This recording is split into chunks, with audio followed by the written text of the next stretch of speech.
Cześć, z tej strony Neo, mam do was szybkie pytanie, co mam zrobić z tym ptakiem? Ten ptak od razu znalazłem go podczas korzenia i po prostu nie wiem co z nim zrobić. Jak widać cały się trzęsie, ma gram lotał wcześniej.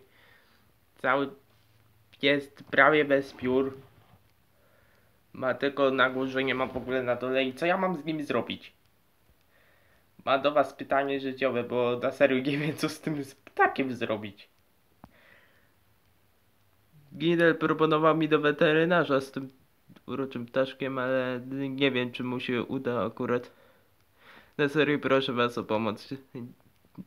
To jest dla mnie bardzo ważne. Dziękuję.